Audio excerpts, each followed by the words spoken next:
Au moment où les taxis réguliers sont confrontés à une rude concurrence avec de nouvelles sociétés privées, les clandos continuent de transporter des clients sans être inquiétés. Conscients que l'offre est inférieure à la demande, ces véhicules s'invitent dans le milieu du transport urbain en toute illégalité, parce que ne remplissant pas toutes les conditions requises pour avoir le statut des véritables taxis.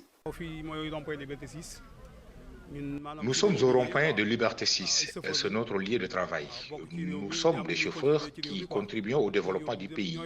Notre principale activité est le transport avec les taxis dits clando. Le travail de chauffeur de taxi clando est au même titre que les autres types de transport. Nous accueillons les clients pour les transporter sur la ligne Liberté 6 Nord-Foire. Nous n'avons aucune association pour mieux organiser le travail. Cependant, nous faisons l'effort de bien faire notre métier. Nous ne sommes affiliés à aucun syndicat. Nous ne payons pas non plus de taxes parce que les taxis clando ne sont pas considérés dans le transport sénégalais en global. Le pire est que les autorités pensent que nous faisons un travail illégal. Pourtant, ce sont de dignes fils du Sénégal qui se débrouillent quotidiennement dans ce travail. Le problème est que le taxi clando ne se retrouve pas dans la famille des transporteurs. À défaut de trouver du travail, nous nous contentons de faire du taxi clando pour gagner notre vie. C'est évident. Cela n'empêche pas que nous contribuons dans l'économie du pays en payant, par exemple, le carburant et les frais d'assurance. Souvent, nous payons aussi des contraventions policières. Nous avons un chef de garage ici qui recense entre 25 à 30 taxis et qui doivent faire le trajet.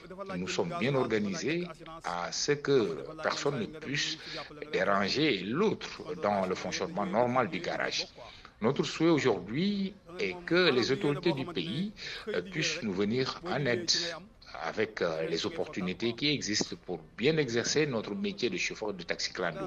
Si l'État décide enfin d'intervenir les taxis clando, nous ne pourrons que respecter sa volonté. Mais oui, il y a un mais, il faudra qu'il trouve une solution pour des milliers de citoyens qui se débrouillent quotidiennement dans ce secteur.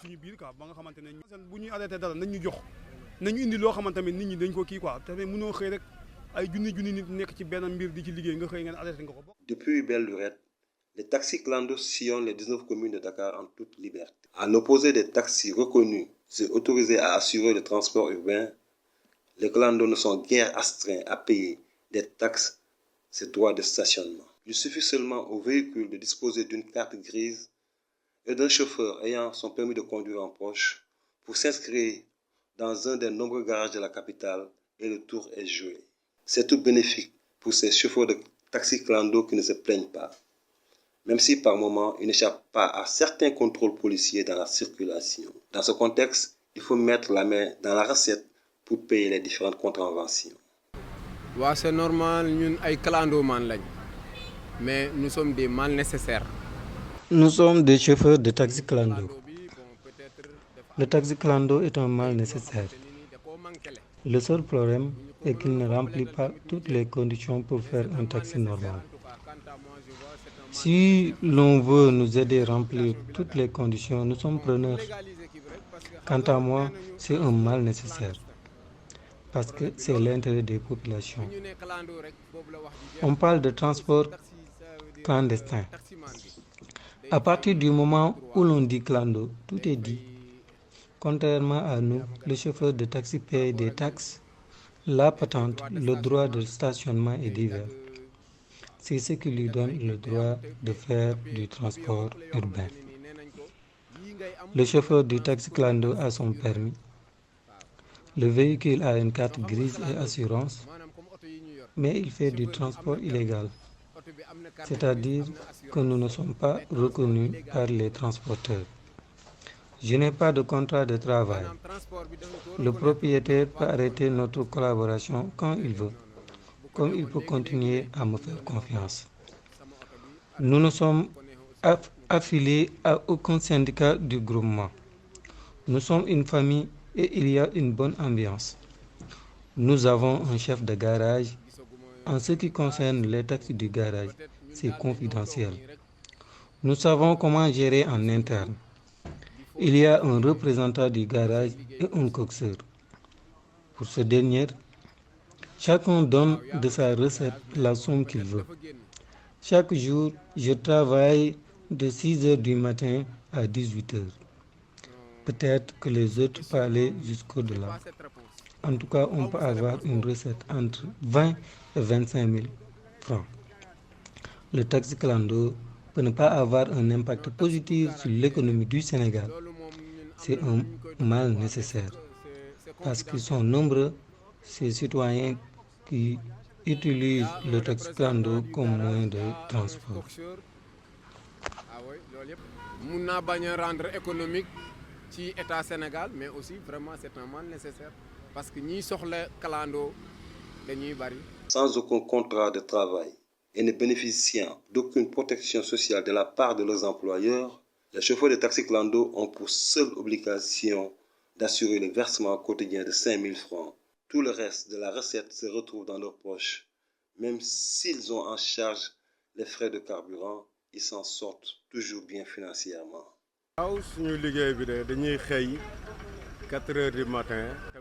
Chaque jour, nous sommes sur pied à partir de 4 heures du matin. Il y a une partie des véhicules au garage de Nabil Choucair et une autre partie au garage du stade Léopold Sédar Senghor où nous sommes actuellement. Nous roulons sur la ligne de Ngor. Au retour, nous chargeons les clients. Nous roulons jusqu'à 23 heures. Mais nous sommes des chauffeurs après tout.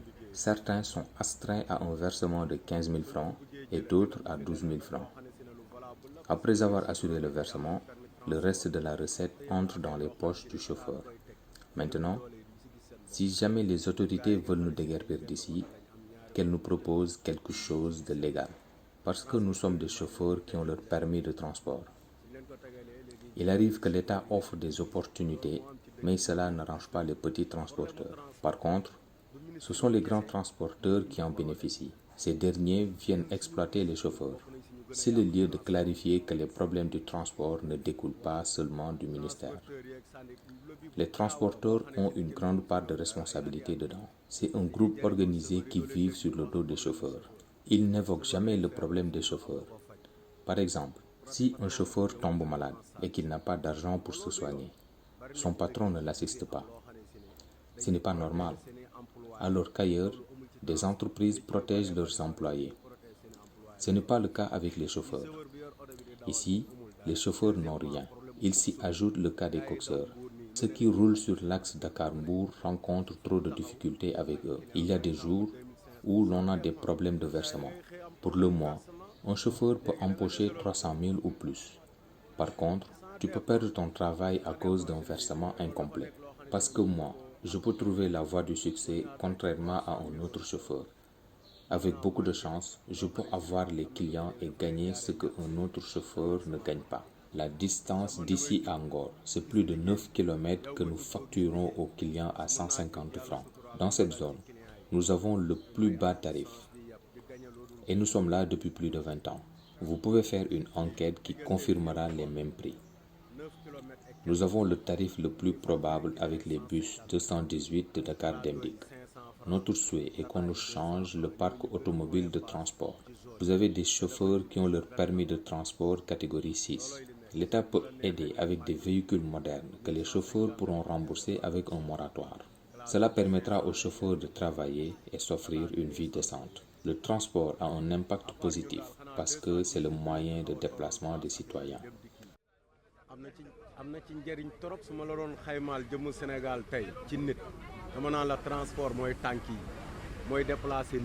Certes, le transport clandestin est devenu légion dans plusieurs villes d'Afrique en général et du Sénégal en particulier. Une rationalisation s'impose. Celle-ci permettrait de leur reconnaître le statut de transporteur. Ainsi, les taxis clando seraient dans l'obligation de quitter la clandestinité pour officiellement contribuer directement à l'économie nationale. Ailleurs, ce sont des taxis communaux qui ne circulent qu'au sein d'une localité bien identifiée. Les taxes communales qui vont dans les caisses de la municipalité ont un impact économique dans les finances.